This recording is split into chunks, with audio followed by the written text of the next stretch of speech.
You're listening to Civic Media. You can tune into any of our live shows on any radio station across the state with the Civic Media app. Find us in your phone's app store and listen anytime, anywhere. This is your WXCO Daily News Roundup for Bull Falls Radio, 98.9 FM and 1230 AM in Wausau.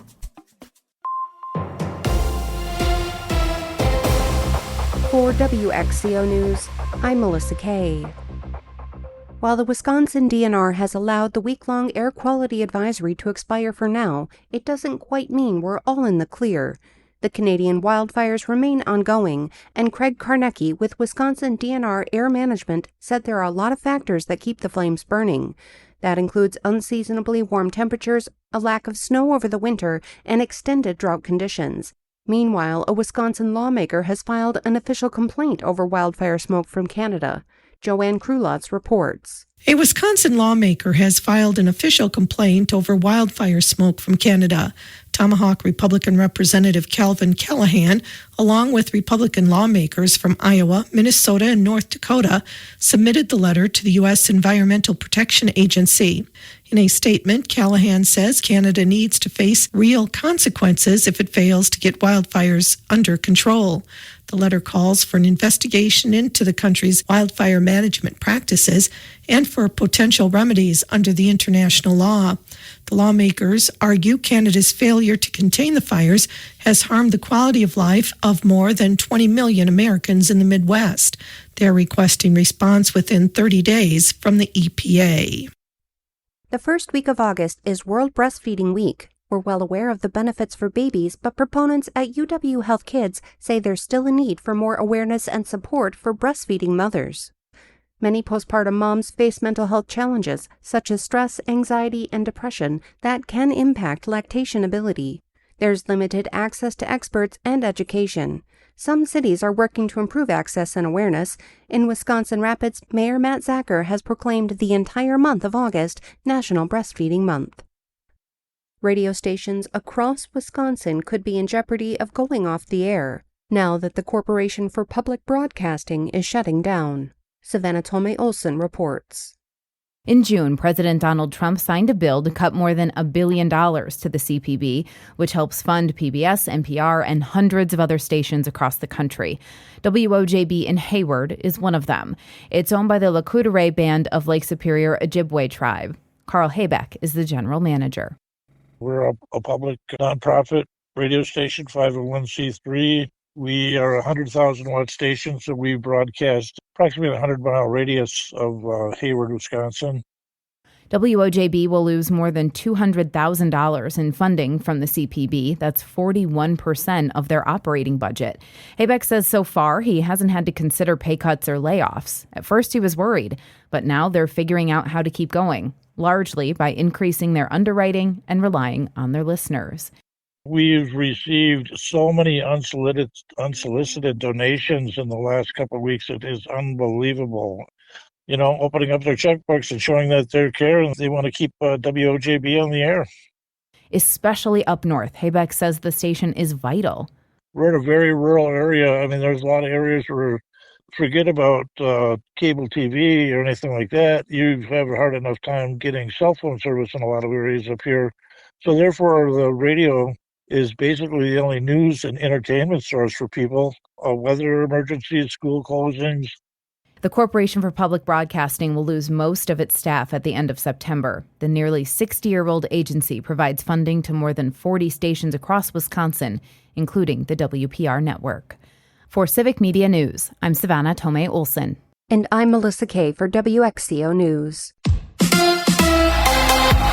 Up next, the Mets. Hi, I'm Mike Clemens with sports, baseball. The Brewers at AmFam Field tonight, opening a series against the New York Mets. Milwaukee still with the best record in baseball. NFL, the Packers host the Jets tomorrow night in their first preseason game. Kickoff at 7 p.m. College football, the Wisconsin Badgers will have their final training camp practice at UW-Platteville before moving back to Madison. It's open to the public, 7 o'clock tomorrow night at the Davis Pioneer Stadium in Platteville, Wisconsin. Luke Fickle. I do know that there's a lot of things that are going in the right direction. I worry about guys coming back out here with the right focus and stuff, and it was It was very competitive. It was back and forth. We're gaining this competitive maturity that we have to do if we're going to play like this, compete like this on a daily basis. I'm really excited about some of the things that went on today. There's some sloppiness, obviously, we got to correct up there at the end, but really like where we're headed. That's Badgers head coach Luke Fickell. With sports, I'm Mike Clemens. On your entertainment beat, I'm Pete Schwaba. I'm going to take a hard pass on taking comedic advice from Jay Leno. Those are the words of Last Week Tonight host John Oliver. Oliver is absolutely brilliant on his weekly show, where he sometimes will dedicate the whole show to one topic and provide insightful information as well as great laughs, not caring who he offends, and he offends many. Jay Leno, on the other hand, was an outstanding stand-up comedian, and when he took over The Tonight Show, had his funny bone removed, transferring himself into an incredibly mediocre and at times awkward talk show host. According to critics, Leno went painstakingly middle of the road and tried not to offend anyone, thereby turning himself into just an okay host. In his defense, Leno admits he likes political humor, but likes to keep people guessing as to who he was offending or not offending. Oliver, on the other hand, doesn't think his comedy is partisan, but deals more with systemic problems that affect people. If you haven't checked it out, tune in and watch John Oliver not follow Jay Leno's advice. Wednesday has been a big hit for Netflix, winning 4 Emmys last year. The show, a loose spin-off of The Addams Family, follows Wednesday Addams as she comes to terms with her powers during her years at the Nevermore Academy. Wednesday stars Jenna Ortega, Catherine Zeta-Jones, Fred Armisen, and Nightlight regular Jamie McShane. The first part of season 2 is currently available on Netflix, and the final 4 episodes will drop September 3rd. There's news about The Summer I Turned Pretty. Not The Summer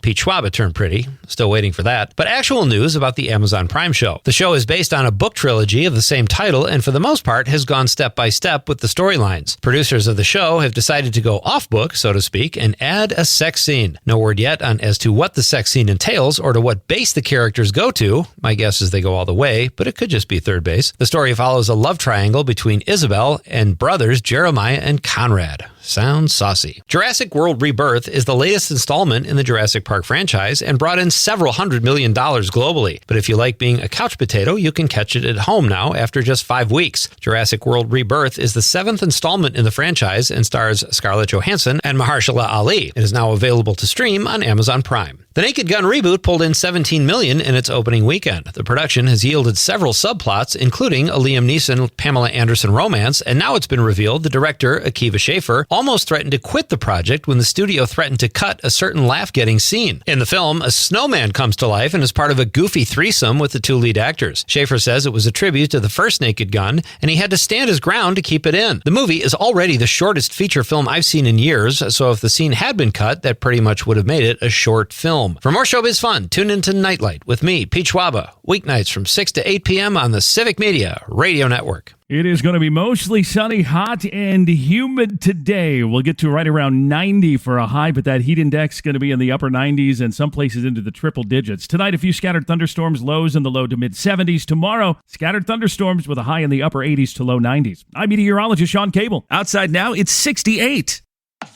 That's your WXCO Daily News Roundup from Civic Media. Subscribe to this podcast on Spotify, Apple, or wherever you find your podcasts. Find more news at bullfallsradio.com.